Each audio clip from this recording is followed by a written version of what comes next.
말씀 열왕기하 2장 1절부터 11절 말씀까지 김예은 청년 봉독해 주십니다.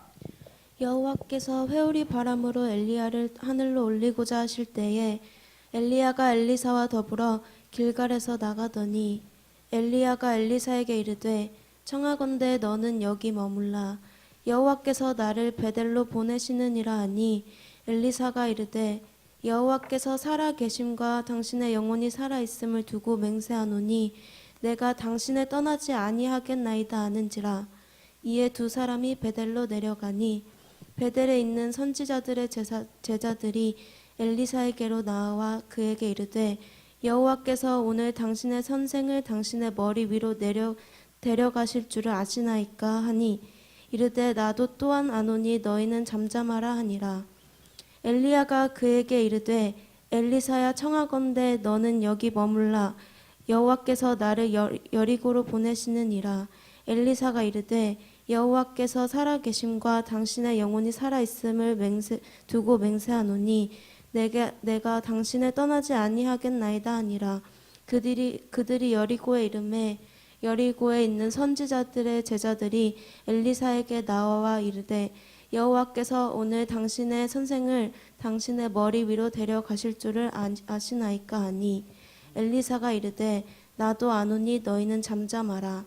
엘리야가 또 엘리사에게 이르되 청하건대 너는 여기 머물라. 여호와께서 나를 요단으로 보내시느니라 하니 그가 이르되 여호와께서 살아계심과 당신의 영혼이 살아있음을 두고 맹세하노니 내가 당신을 떠나지 아니하겠나이다 하는지라. 이에 두 사람이 가니라. 선지자의 제자 50명이 가서 멀리 서서 바라보매 그 두 사람이 요단가에 서 있더니 엘리야가 겉옷을 가지고 말아 물을 치매 물이 이리저리 갈라지고 두 사람이 마른 땅 위로 건너더라. 건너매 엘리야가 엘리사에게 이르되 나를 내게서 데려감을 당하기 전에 내가 내게 어떻게 할지를 구하라.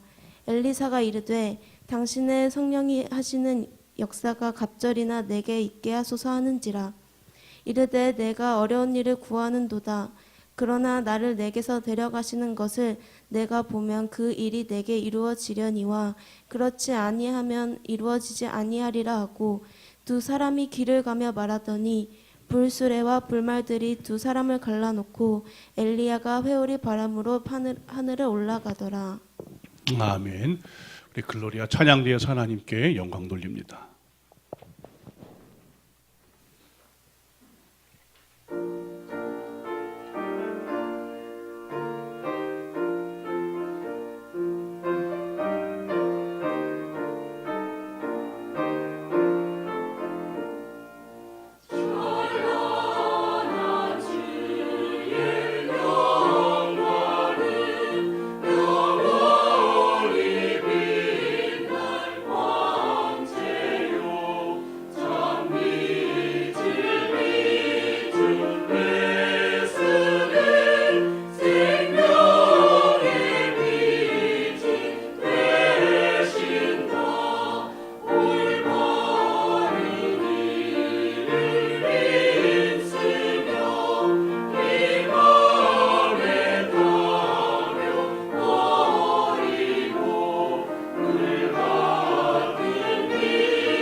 나의 하나님.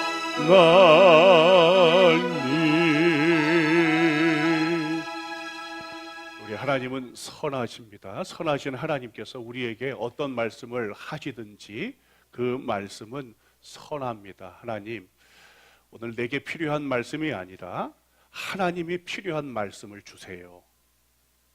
우리에게 필요한 말씀이 아니라 하나님이 이 시대를 향해서 하시고자 하시는 말씀, 이 교회를 향해서 하시고자 하시는 말씀, 내게 하나님이 하시고자 하시는 당신의 말씀을 제가 정말 듣고 싶습니다. 여러분, 내게 필요한 말씀이 필요한 게 아닙니다. 하나님이야말로 가장 전지하시는, 절대 전지하신 분이십니다. 전지하신 하나님께서 우리에게 주시는 말씀이 형통하지 못한 길로 인도할지라도 그 말씀이 우리는 선이라고 하는 것을 반드시 믿어야 합니다. 여러분, 한번 오늘 말씀에 여러분의 귀를 기울이고 우리 즐거운 교회 모든 성도들이 함께 이 말씀이 주는 도전, 말씀이 주는 이 도전에 즐거운 교회 성도들이 함께 반응을 한번 해보면 좋겠어요. 오늘 이 본문 안에는 가장 패역한 북이스라엘의 시대에 하나님께 쓰임받았던 엘리야라고 하는 선지자와 엘리사라고 하는 두 선지자가 나옵니다.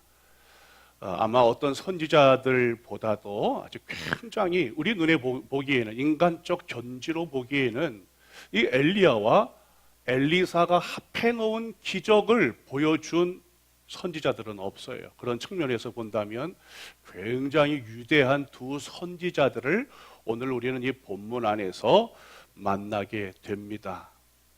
이런 선지자를 하늘로 보낸다고 하는 것은 이스라엘에게 있어서 영적인 손실이겠죠. 이렇게 위대한 선지자가 이제 곧 하나님께 데려감을 당합니다. 엘리야 선지자가 하늘로 승천하지 않습니까? 굉장한 영적인 손실이에요. 그런데 이 엘리야 선지자가 하나님께 데려감을 당하기 전에 엘리사에게 내가 내게 어떻게 할지를 구하라 라고서 이야기를 합니다. 내가 너를 어떻게 해줄까? 한번 나한테 한번 너 구해봐.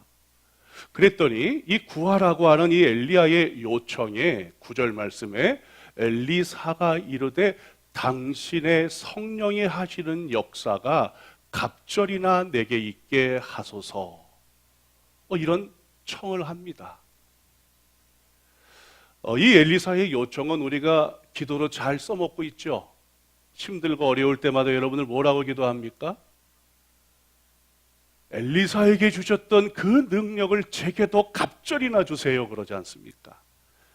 여러분, 목회자를 위해서 특별히 대표로 참회의 기도를 하면서도 때로는 우리 즐거운 교회 목회자에게 엘리사에게 주셨던 능력의 갑절을 주소서라고 하는 기도를 할 때가 있어요. 그러면 저도 아멘, 하나님 그렇습니다. 우리 즐거운 교회에서 목회하는데 엘리사가 가졌던 그 능력의 2배가 제게도 필요합니다.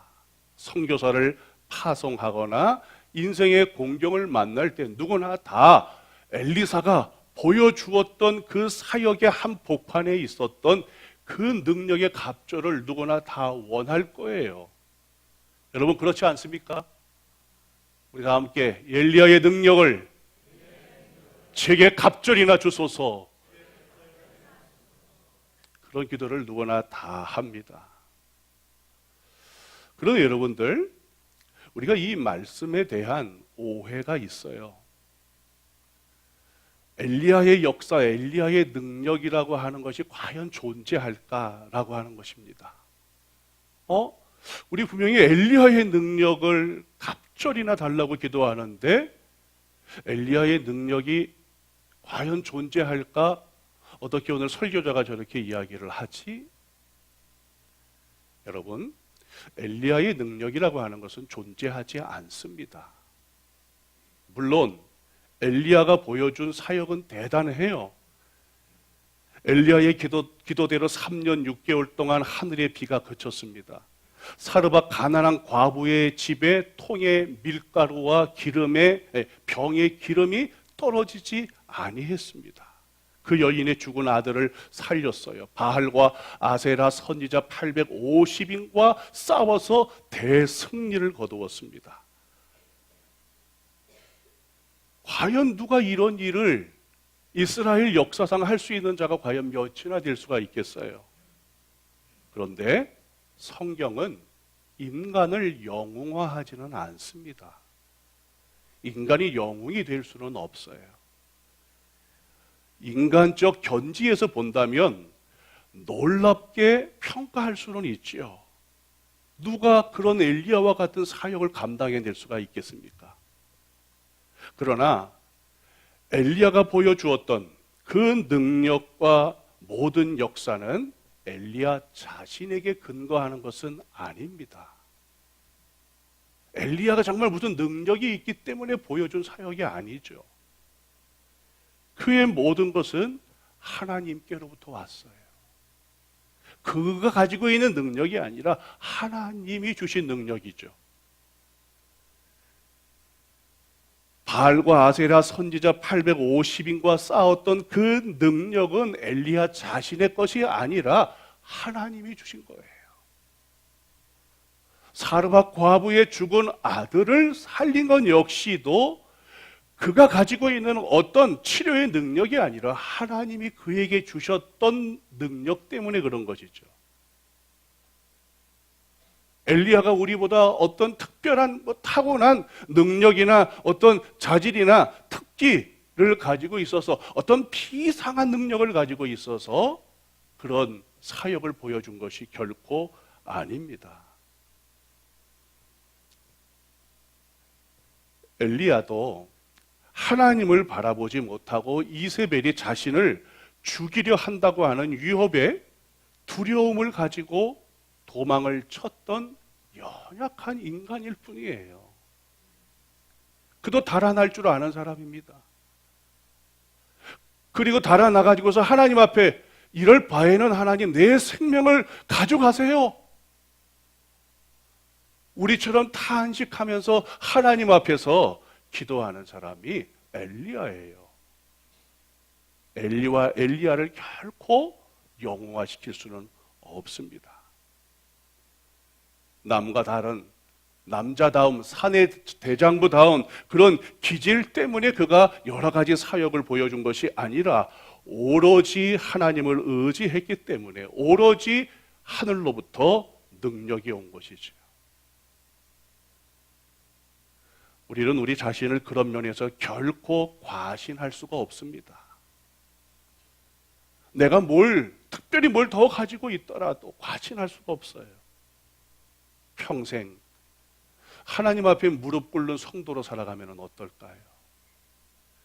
내가 가지고 있는 것을 보지 말고 평생 하나님 앞에 무릎을 꿇고 그분과의 지속적인 교제를 통해서 하나님으로부터 나오는 능력을 가지고 승리하며 사는 우리 즐거운 교회 성도가 되기를 주님의 이름으로 축복합니다. 두 번째, 엘리사가 엘리야의 역사, 능력, 영감을 갑절이라 달라고 하는데 왜 그렇게 이야기를 했을까? 말씀드린 것처럼 능력에 초점을 맞추는 것은 아닐 거예요.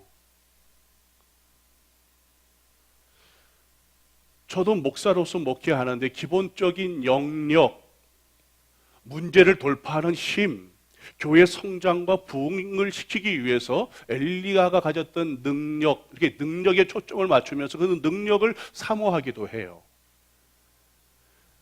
여러분들 인생은 전쟁터이지 않습니까? 만만치 않습니다. 그래서 여러분 또한 전쟁터와 같은 이 인생을 돌파해내기 위해서 엘리야의 능력이 갑절이나 필요한 경우를 생각할 수가 있어요. 셀 수 없는 인생의 문제와 무거운 짐에 너무 힘들고 지쳐버렸을 때, 2배의 힘으로도 살아갈 만하지 않을 때, 아니 엘리야가 가진 그 능력을 내게도 갑절이나 주시옵소서. 능력에 초점을 맞추고 하나님 앞에 기도할 수는 있습니다. 연약하죠? 실수하죠? 실패하죠. 2배의 힘만으로도 세상의 한복판에서 거친 바람을 헤쳐나갈 수가 없음을 인정할 수밖에 없어요. 그래서 능력이 필요합니다. 엘리야가 가진 그 능력, 역사, 영감이 필요할 때가 있어요. 이것이 틀리지는 않습니다. 그러나 100점은 아니에요. 오늘 본문이 그런 능력을 첫 번째 우리에게 이야기해 주려고 하지는 않아요. 우리는 늘 그렇게 기도했지만 이 오해를 먼저 풀어야 합니다. 저는 당신의 능력이 갑절이나라고 하는 이 부분에 있어서 이 첫 번째 분명한 이유를 우리 즐거운 교회가 꼭 계승해야 된다라고 생각을 해요. 그러면 도대체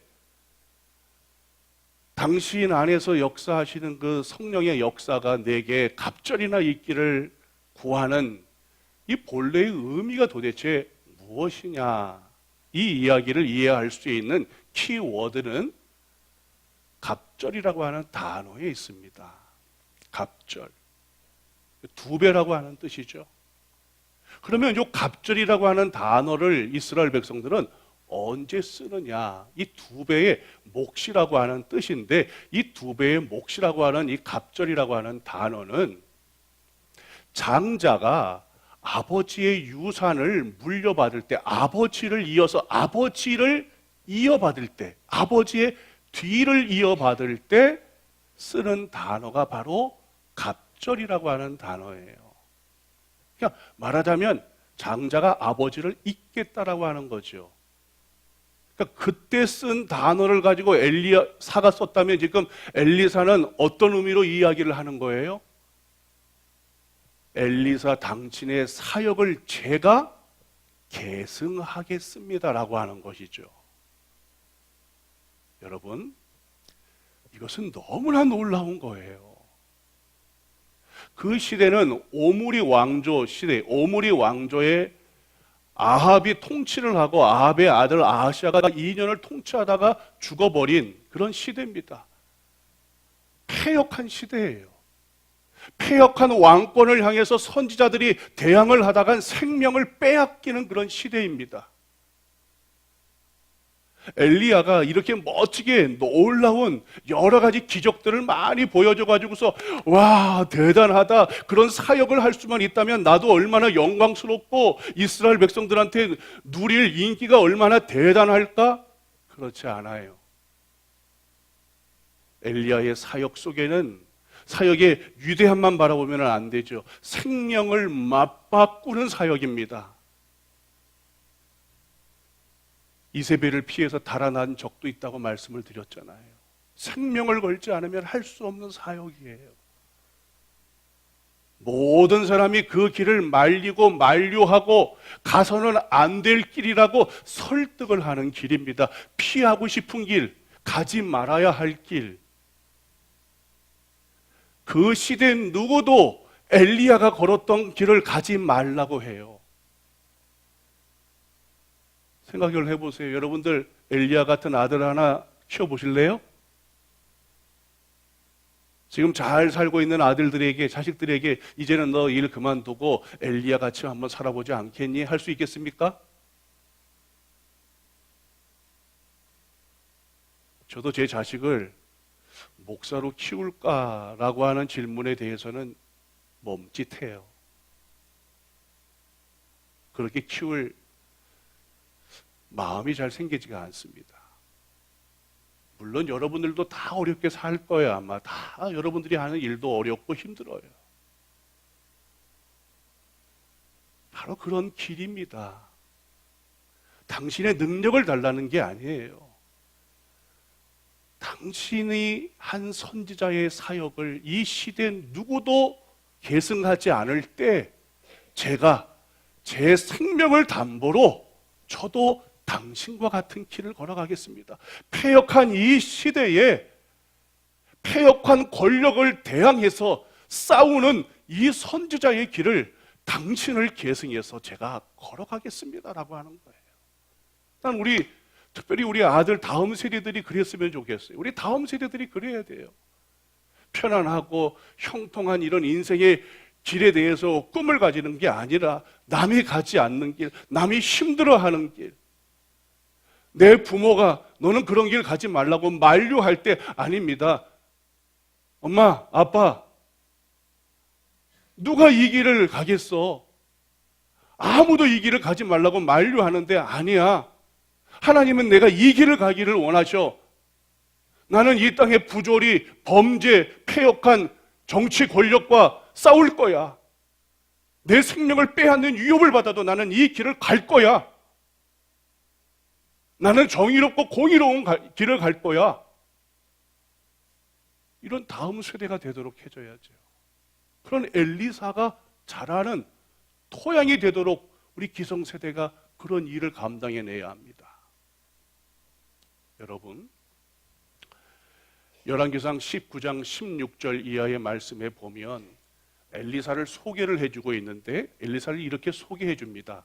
아벨 부홀라 사밧의 아들 엘리사. 그 엘리사가 아버지의 12쌍의 소를 가지고서 밭을 가는 모습이 기록이 되어져 있어요. 아벨 부홀라라고 하는 단어는 춤의 목초지라고 하는 뜻이에요. 말하자면 아버지 사밧은 춤의 목초지에서, 생각해보세요. 춤의 목초지.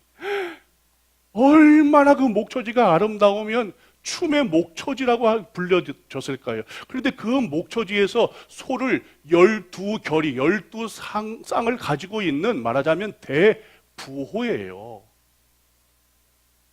나는 이런 아버지라면요, 아버지의 유산을 계승하는 아들이 되지 무슨 엘리야의 사역을 계승하는 사람이 됩니까? 내 아버지가 아버지의 유산만 물려받으면 아주 편안하게 12쌍의 소를 가지고서 더 불리고 또 불려가지고서 아주 부요하게 살아갈 수가 있는 것이죠.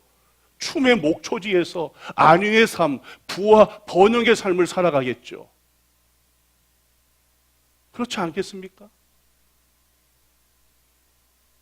제가 제 아버지가 돈이 많은 사람이라면 목회의 길을 걸을 필요가 뭐가 있겠어요? 아버지가 물려줄 유산을 물려받지요. 그런데 엘리사는 지금 아버지의 유산을 포기하는 것이죠. 장자로서 아버지의 뒤를 잇는 것이 아니라 우리 시대 이 패역한 왕권과 패역한 이스라엘을 향해서 하나님의 뜻을 외치고 하나님의 뜻대로 살겠다라고 하는 선지자의 길을 계승하겠다고 하는 이야기입니다. 그래서 이미 그는 소도 버렸어요. 이미 소의 기구도 불살라 버렸습니다. 여러분, 오늘 우리가 이 2장 말씀을 읽었는데 이 2장 말씀 안에는 엘리사가 엘리야의 사역을 계승하지 않아도 되는 몇 가지 이유에 대해서 쭉 나옵니다. 엘리사 자신은 엘리야의 사역을 잇고 싶어도 그것을 만류하는, 그래서 그래 알았어 너희들이 분명히 그랬으니까 나도 엘리야의 사역을 그러면 쫓지 않을 거야. 충분한 이유가 자신이 만들지 않아도 남이 만들어주는 이유를 가지고 있어요. 첫 번째는 여러분 생각해 보세요. 엘리야는 이제 하늘로 데려감을 당합니다. 말하자면 마지막 때예요. 마지막 때. 그래서 여러분들 마지막 은퇴하시는 목사님이 어떤 큰 교회가 아니에요. 여러분들 엘리야는 큰 교회를 가지고 있습니까? 큰 성도를 가지고 있습니까? 큰 재산을 가지고 있습니까? 아닙니다. 아니 마지막 은퇴를 하면서 엘리야가 뭐 큰 것들 가지고 있으면 생각해 보세요. 엘리사가 그 사역을 계승할 만하지요. 그러나 엘리야는 아무 영광도 가지고 있지는 못합니다. 오히려 남겨줄 것은 패역한 왕권, 패역한 이스라엘 땅밖에는 없는 거예요. 두 번째, 2장 3절 5절에 보면 베델과 여리고의 선지자 제자들이 엘리야를 따르는 이 엘리사를 2번씩이나 만류합니다. 2번씩이나. 아니 당신은 지금 엘리야는 끝물이고 여러분들 고추 사는데 끝물 고추 사요? 아무도 안 말씀하시네. 여자들 끝물 고추 사요? 안 사죠. 여러분들 제일 좋을 때 고추를 사가지고서 고추장 담지 누가 끝물 고추 사가지고서 고추장을 담아요? 그렇지 않습니다. 엘리야는 끝물이지요. 끝물. 여러분들 잼은 여러분들 딸기 잼은 어떤 딸기로 잼을 담아요? 끝물 딸기죠. 한창 좋을 때 누구 그런 건 직접 따서 먹어야지 그런 딸기로 누가 잼을 담아요. 엘리야는 끝물이에요. 끝물. 만류하죠. 사람들이. 야, 엘리야는 끝물이야. 그 엘리야를 따라가는 건 바보지. 너 고향 땅에 춤의 목초지에 네 아버지가 12결이 소를 가지고 있는데 아버지의 유산을 물려받는 게 너 가장 지혜로운 거야 하고서 만류를 했어요. 그 길 걸어가지 말아라. 세 번째는요, 여러분들. 당신을 따르겠습니다라고 하는 이 엘리사를 누구도 아닌 엘리야가 3번씩이나 만류를 합니다. 따라가겠다고 하는 것을 2절, 4절, 6절에 보니까 너 여기 머물러 따라오지 말어. 이제는 난 끝물이야. 나 따라와 봐야 아무것도 없어. 넌 여기 있어. 그런데 또 자리를 옮기면 어떡합니까? 엘리사가 또 따라가지고서 내가 당신을 따르겠습니다 이야기하고 또 엘리야가 다른 곳으로 가려고 너 여기 이제는 머물러 있어. 나 따라올 필요 없어. 나 따라와 봐야 뭐 국물도 하나도 없어. 너한테 줄 게 없어. 그래도 뭐예요? 또 엘리사가 또 따라가고 또 따라갔더니 너 아니야. 여기 머물러 있어야 돼. 3번씩 엘리야가 너 여기 머물러 있으라고, 나 따라오지 말라고. 나를 대신해서 선지자 사역을 하는 것은 네 생명을 담보하고 그렇게 십자가의 길, 고난의 길로 걷지 않으면 나를 따라오는 게 아니라고 엘리야가 만류를 합니다. 얼마나 야속해요. 내가 따라가겠다고 그러는데 따라오지 말라고 그러니 얼마나 야속합니까? 속상하지요.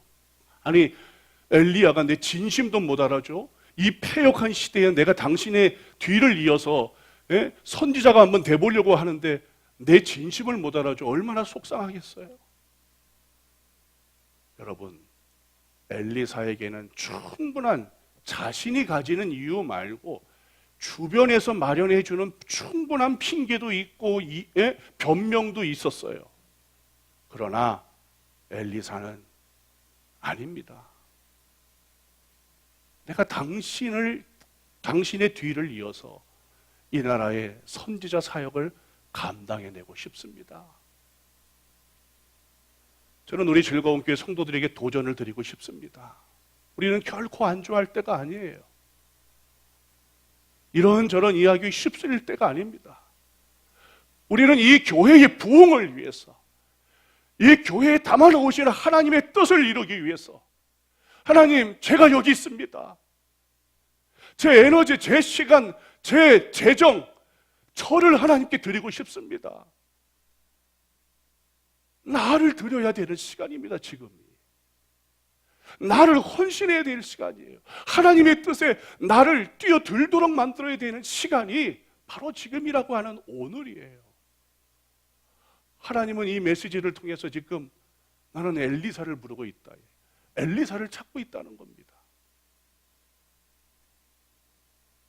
힘들고 어려운 일에 안주하고 뒷짐을 지고 나는 모르겠습니다 하는 게 아니라 하나님, 그게 힘든 길입니까? 그게 정말 어려운 길입니까? 손해가 되는 길입니까? 그래도 제가 하겠습니다. 무슨 일입니까? 제가 나서겠습니다. 기도하는 자리입니까? 제가 기도의 자리로 가겠습니다. 봉사의 자리입니까? 제가 꿋꿋이, 누가 뭐라 그래도 제가 꿋꿋이 그 봉사의 자리로 나아가겠습니다. 다른 데 에너지를 쏟을 시간이 없다는 거예요. 하나님이 이것을 지금 원하고 계십니다. 하나님은 주시려고 하시는데 언제까지 우리가 안주의 자리에 있어야 되겠습니까? 지금은 엘리야와 같은 결단이 우리에게 필요해요. 사사기가 끝나고 왕정시대로 넘어가면서 성경에는 룻기 이야기가 있습니다. 룻기가 우리에게 주는 교훈도 너무나 놀라워요. 룻은 시어머니 나오미의 뒤를 끝까지 따르지요. 여러분들이 잘 알지만 시어머니 나오미 도대체 뭘 베들레헴 땅에다가 숨겨놓았을까요? 숨겨둔 재산이 도대체 뭘까요? 이미 남편은 죽고 두 아들도 다 죽었습니다. 고향 땅 베들레헴에 풍년이 들었다라고 하는 소식을 듣고 이것이 하나님의 은혜구나. 돌아와라 돌아와라 슈브라고 하는 소리를 듣고 모압 땅에서 용기를 내서 베들레헴 땅으로 갑니다. 그런데 처음에는 오르바와 룻이 뒤따르는데 돌아가라. 나 따라와봐야 아무 소용없다. 뭐 떡고물이라도 있는 줄 아냐? 그렇지 않아. 나는 남편도 없고 두 자식도 잃었어. 풍족하게 재산을 다 가지고 모압 땅에 와서 살려고 한번 해봤지만 안간힘도 써봤지만 다 잃고 나는 없단다. 오르바가 떨어져 나갔어요. 룻은 따라갑니다. 어머니를 끝까지 따라가요. 룻기 1장 20절 이하에 베들레헴 땅에 도착한 나오미가 사람들이 나오미야 그러니까 이렇게 이야기를 해요. 전능자가 심히 괴롭게 하셨고 내가 풍족히 나갔더니 여호와께서 나를 비어 돌아오게 하셨고 여호와께서 나를 징벌하셨고 전능자가 나를 괴롭게 하셨거늘 너희가 어찌 나를 나오미 기쁨 찬송이라고 그렇게 부르느냐. 나는 이제 아무것도 없어. 나는 마라야 마라. 되돌아보면 과거도 너무나 쓰고 쓴 과거의 인생이 오늘을 붙잡다 보니까 오늘도 쓰고 아니 그런 내 인생에 내일은 밝을 줄 알아? 내일도 써. 그게 바로 나오미 인생이에요. 그런데 그 모든 것을 다 잃고 이제 쓴 인생만 남아있는 그 나오미를 룻은 붙들고 쫓고 따릅니다. 여러분들. 젊은 여인으로서 좋은 남자 만나서 또 결혼해서 잘 살 수 있지 않겠습니까? 그게 여인의 꿈이 되지 않아요? 근데 시어머니를 따라가는 게 꿈이에요. 그러면서 룻은 이야기합니다. 어머니께서 가시는 곳에 나도 가고 어머니께서 유숙하시는 곳에 나도 유숙하고 어머니의 백성이 나의 백성이 되고 어머니의 하나님이 나의 하나님이 되시리니 어머니께서 죽어 거기 장사될 것이라. 만일 죽는 일 외에 어머니와 떠나면 여호와께서 내게 벌을 내리시고 더 내리시기를 원하나이다. 우리 이 룻의 외침이 우리의 외침이 되어야 하지 않겠습니까? 목사님, 장로님, 우리 서로들 권사님, 우리 힘들고 어려워도 같이 한번 가봅시다. 같이 가봅시다. 당신께서 가시는 곳에 나도 가고 내가 유숙하는 곳에 나도 유숙을 하고 너의 백성이 나의 백성이 되고 너의 하나님이 나의 하나님이 돼. 죽는 것 말고는 너하고 나하고는 떠날 수가 없어. 우리 이렇게 서로를 신뢰해 주면서 가야 되지 않겠습니까? 누가 누구를 욕할 수 있고 누가 누구를 비난하고 비판할 수가 있겠어요? 감싸줘도 시간이 모자랄 판국입니다. 서로 안고 부둥켜 안고 토닥거려 주고 밀어주고 당겨주면서 서로 그래 너 나와 함께 가자. 너 나를 붙들고 가자. 너 나를 붙들어 줄 수가 없겠니? 이러면서 여러분들 가도 하나님의 일을 할 수가 없어요. 여러분.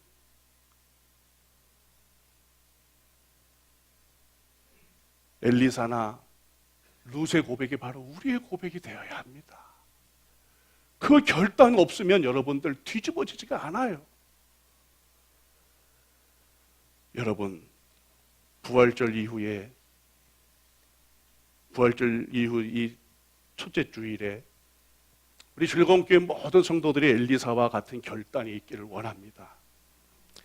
세 번째는 엘리사의 사역은 사람이 할 수 있는 일이 아니에요. 사람을 초월해서 할 수 있는 일이죠.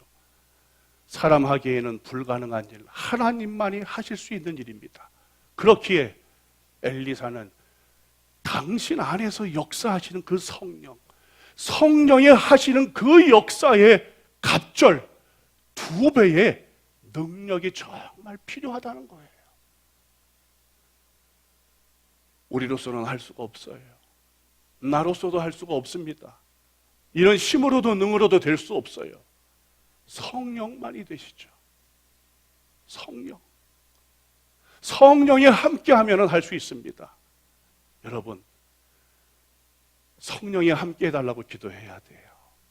내가 하려니까 우리가 자꾸 못하는 것입니다. 머뭇거리고 주저앉게 되는 것이지만 그럴 때 엘리야 안에서 역사하시고 또 이 엘리사 안에서 역사하셨던 성령이요, 내 안에 역사하소서. 그러면 황무지한 이 땅도 변화시킬 수가 있습니다. 황무지한 이 땅도 변화시킬 수 있는 거예요. 성령이 함께 하시면 못할 일이 없는 것입니다. 여러분, 부활 이후에 우리 즐거운 교회와 성령이 반드시 함께합니다. 목회자들과 함께합니다. 우리 장로님들과 함께합니다. 우리 성도들과 함께합니다. 못할 일이 없습니다. 여러분, 한번 도전해 봅시다. 안위의 자리에 앉지 말고 머뭇거려 있지 말고 우리 한번 도전해 봅시다. 여러분, 우리 다 함께 한번 해봅시다. 할렐루야.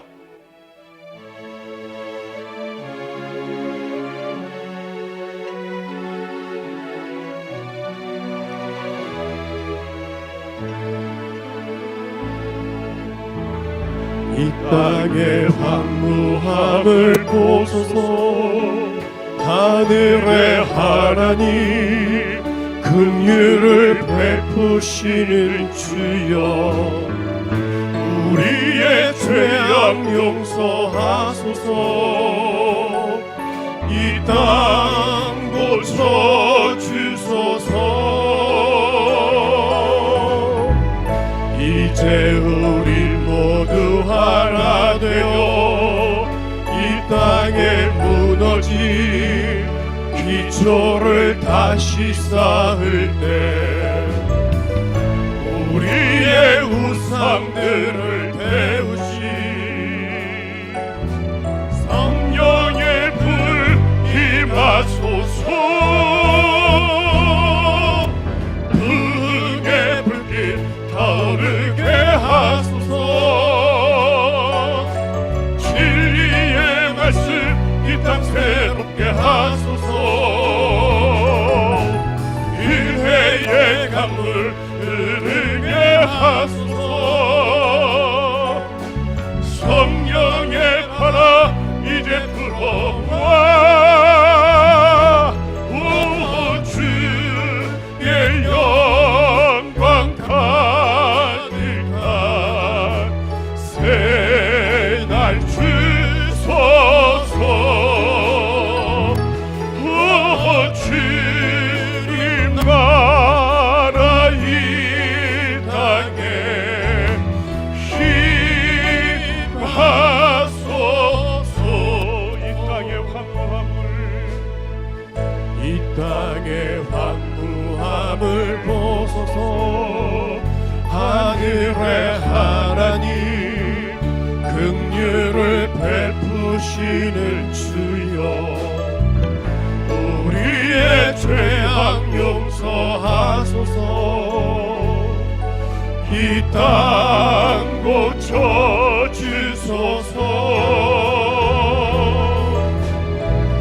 이제 우리 모두 하나 되어 이 땅에 무너진 기초를 다시 쌓을 때 아멘.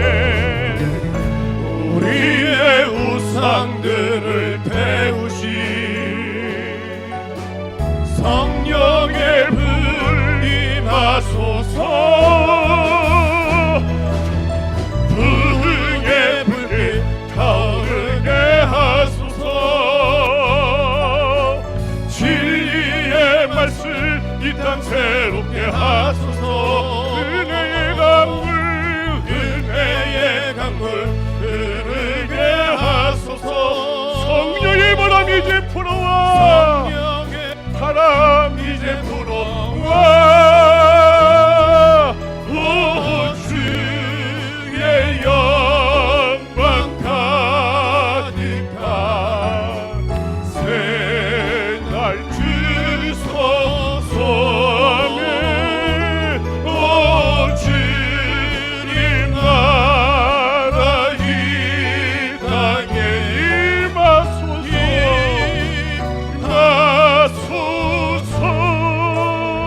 아멘 할렐루야.